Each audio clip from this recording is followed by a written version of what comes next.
Good evening, ghoulies and ghosties and long-leggedy beasties. This is Alex, coming at you from the underworld, and welcome back to another episode of...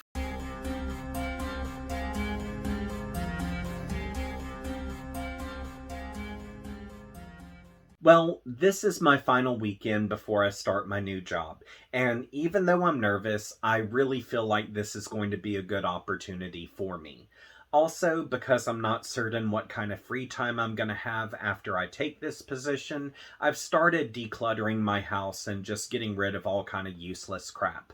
Which, even though I've done a good job at doing this, my problem is every time I have some free space, I clutter it up all over again. So, it just is what it is.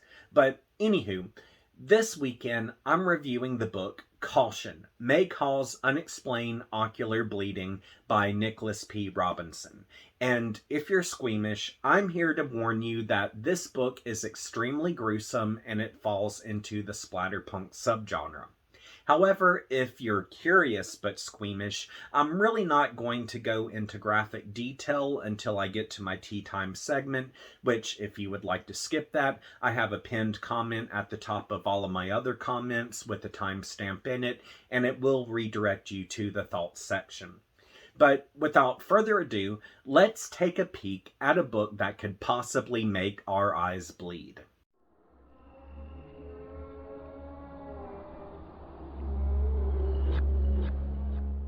Before I get started, I would like to brag about my copy of Caution, May Cause Unexplained Ocular Bleeding, because it is signed by the author. Like, check that out.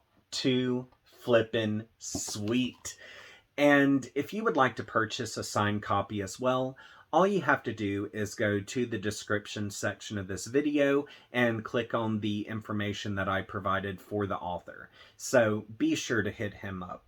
Now, aside from that, this is a nihilistic collection of horror short stories, which among them we have Lovecraftian themes, psychological horror, body horror, and even some very twisted dark humor and satire. Also, among the diversity, we have stories that feel pulpish, whereas others have more of a literature base. And to make things more interesting, at the end of this collection, the author has provided a commentary on what inspired each of his stories.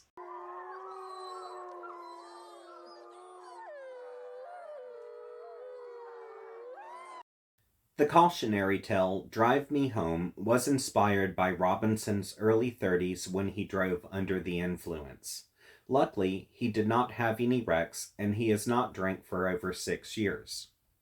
Drive Me Home came about after Robinson mulled over what could have happened. The body horror story, The Worms, was originally published in the 2020 anthology Blood Saints, Raw Spence for a Cause, which was a charitable anthology with the proceeds being donated to UNICEF for COVID-19 relief. Also, the character Dan was inspired by the author's father.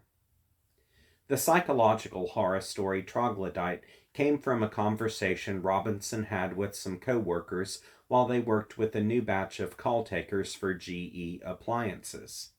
Someone made a comment about how one of the trainees seemed like someone who lived at home with his mother.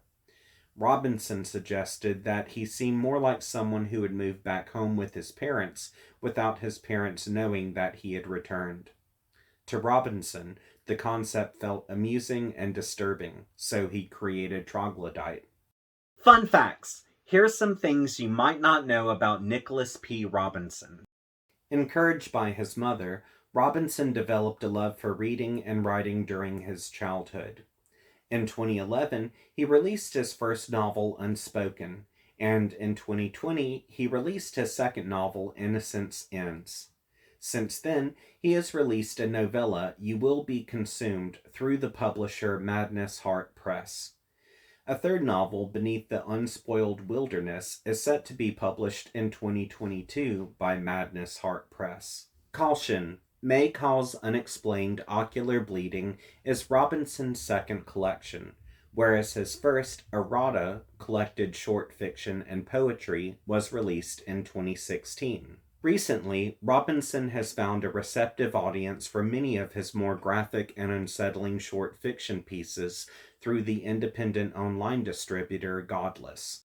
Well, now that we have that covered, it's time to move on to the spoilers section. And if you haven't read this book before, I'm about to reveal some things that could ruin the experience for you. So if you would like to skip this section, all you have to do is scroll down to the comments and you'll see that I have a pinned comment at the top with a timestamp in it. Once you click on that timestamp, it will direct you away from the spoilers and bring you to the thoughts section. Now, you only have 17 seconds to do this, so ready, set, go!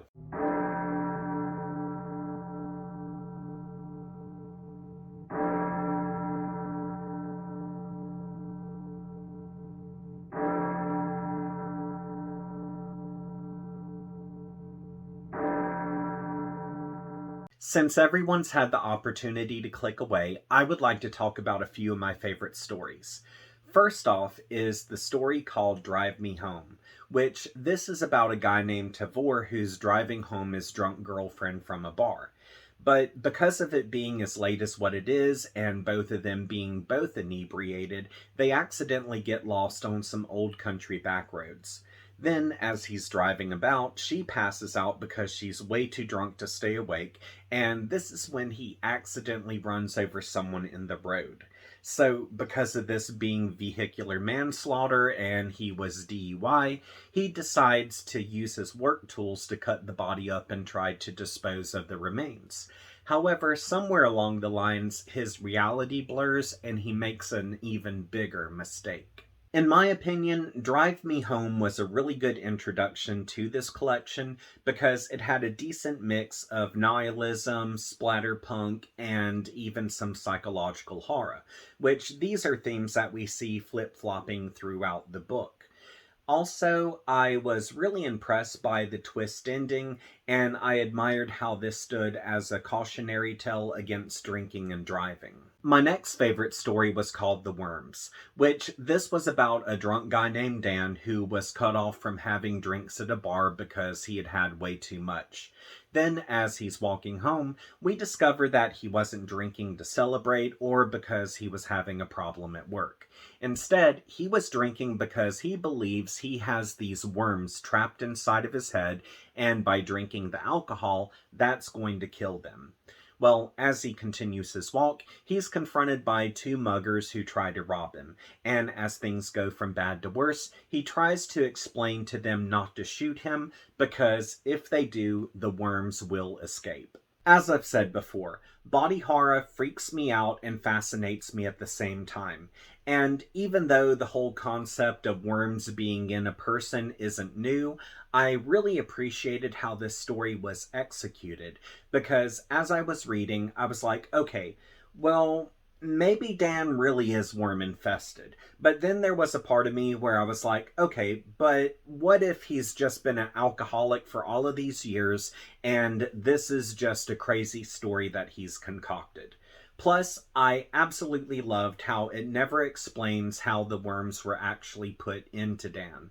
Like, were they really put there by aliens or elder gods? Or did he eat some undercooked poultry? Or maybe he used a dirty neti pot? I don't know. But I absolutely love the openness here, and I love how I wasn't actually certain of what was going on until the very end. My next favorite story was called Troglodyte, which this was about a divorced ex-military man named Leonard who wanted nothing more than to return to his childhood home. So, without second thought, he starts living unbeknownst to his parents in the crawl space of their basement, where eventually he turns this over into an underground bunker.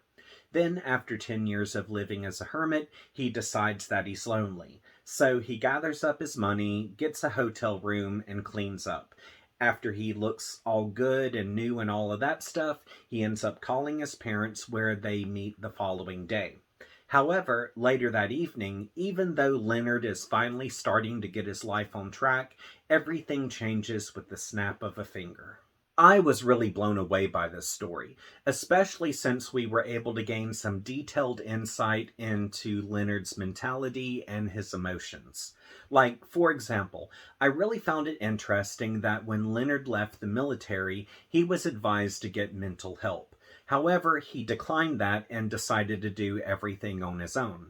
Which I understand that vets do not receive the mental help that they deserve, so this was really heartbreaking to see someone decline what little help was being offered to them and thinking that their best option was to simply seclude themselves from society. Also, I was really impressed by the ending because it shows how people who are struggling with mental issues become emotionally numb towards some subjects.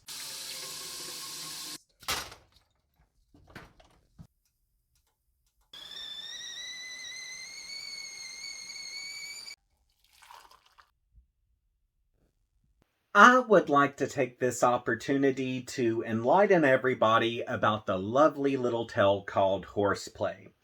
So, this is a quaint little story about a guy who is watching a skeezy video of a horse who is doing the hibbity dibbity with a woman. But as the horse gets a little too excited and starts to go to town, he accidentally kills her. Well, if you think that's bad, check this out. Meanwhile, in the video, you got some old Harvey Weinstein looking pervert standing off to the side choking his chicken. But before he can climax, some other dude stumbles onto scene and starts to violate her corpse. But wait, there's more, because after this goes down, the horse tramples the pervert who's been jerking off, and this causes the necrophile to pull out, which the horse thinks that the necrophile's tallywhacker is a carrot, so the horse goes to town and starts eating. So, at this point, the video ends, and instead of the viewer doing anything that a decent human being would do, which would be to destroy the film, he instead does a restoration and starts to sell copies so he can upgrade his video equipment. Well, this story totally shows how people will profit off of the violence of others, and it shows that there is a demographic out there who will buy crap like this, either if it's for them being a pervert or for their morbid curiosity. Which, I'm not gonna lie, I have a morbid curiosity of my own. Hell, I went to the Museum of Death in New Orleans and watched the Traces of Death movies there. Also, I've seen the One Guy, One Cup film. But there is not any single part of me that ever wishes to actually view some sick shit like this. However, reading about it in a fictional setting as it's presented like an aristocrat's joke is well and okay with me.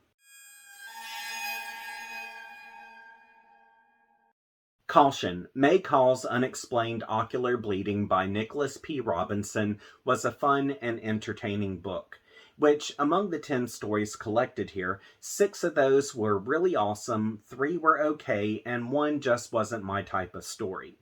Now, among the stories that I enjoyed, I would have to list off Drive Me Home, Hell is for Rabbits, The Journey, The Worms, Troglodyte, and even Horseplay.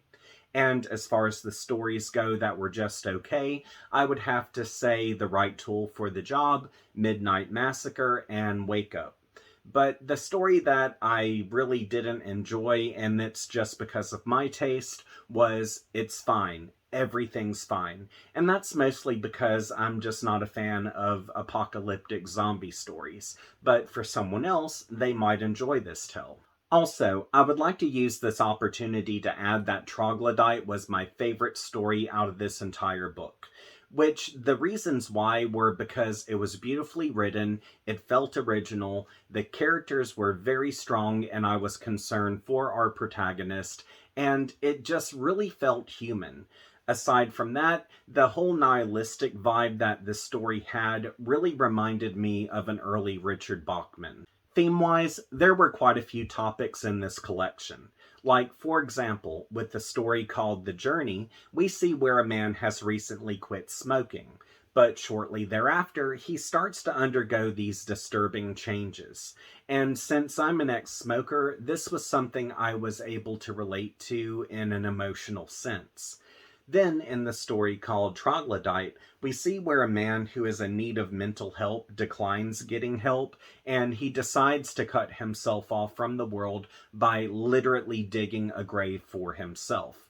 Then, after 10 years pass, he decides to give the world another chance, but he sees that nothing has changed because he never got the help that he needed.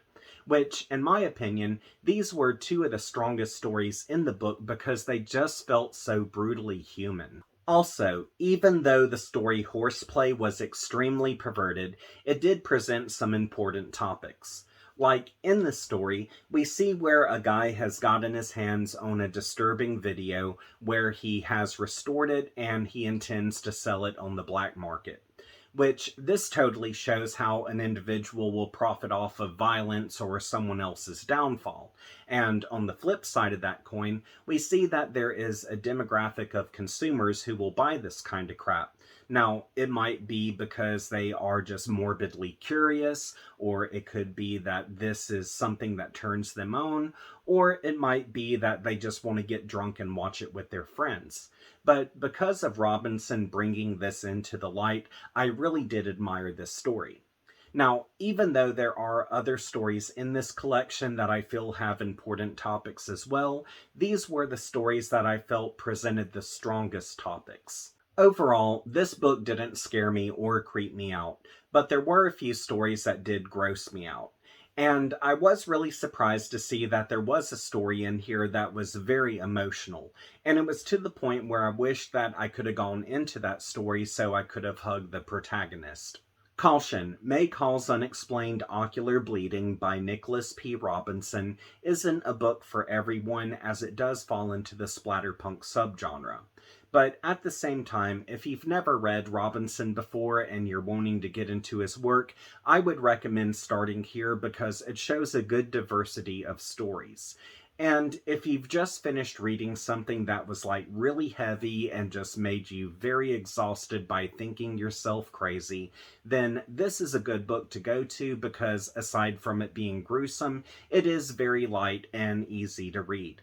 So, at the end of the day, I do highly recommend Caution, May Cause Unexplained Ocular Bleeding.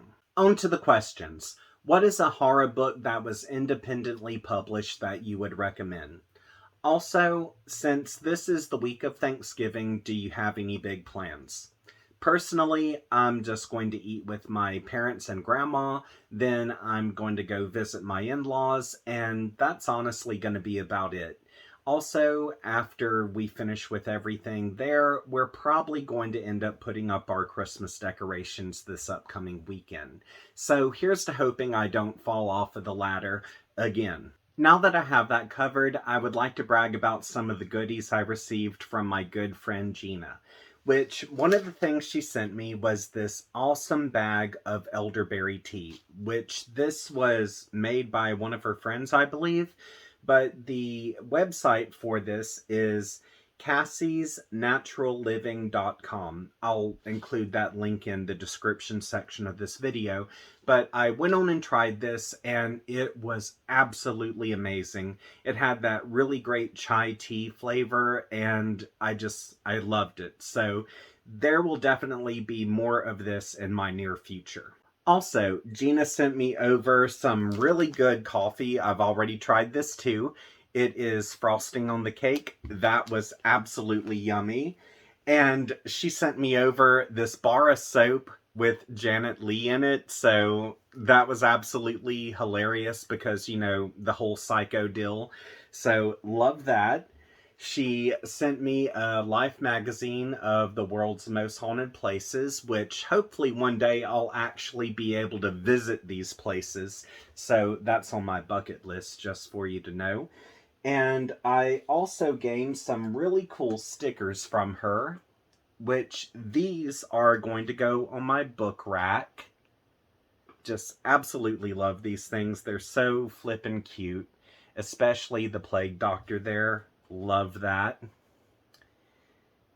So those are the stickers I got. Also, she sent me over this really cool box of matches that has a quote on it from the author Robert McCammon, which I really need to start reading some Robert McCammon. And if there's a book that you think I need to read first before any of his others, load that up in the comments. And she sent me this really awesome vintage book that's a movie tie-in to the movie Squirm, which I absolutely love that movie. It's just flippin' repulsive, and this is going to be a fun read. And she sent me over a coloring book. So, yeah, this is going to happen. And I also got some really cute postcards from her. So, yeah, just love the whole vintage feel. So, these were really awesome. I really do appreciate this, Gina. Thank you, thank you, thank you so very much. It really did brighten my day, and I hope this finds you in good spirits. Before I close out, I would like to thank these awesome people for contributing to my Patreon account. Here's a list of my Patreon contributors, and as you can tell, some of them are creators, so be sure to check them out. And if you would like to contribute to my Patreon as well, I have a link available in the description section of this episode, where for $5 a month, I'll give you a shout out at the end of my episodes. And if you have a certain profession you would like for me to tie to your name, let me know and I'll mention it in your shout out.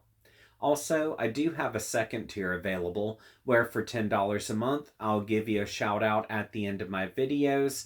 And I also do creepy photography on the side. So at the beginning of every month, I'll send you over one of my creepy photos where you can print it out and do whatever you like.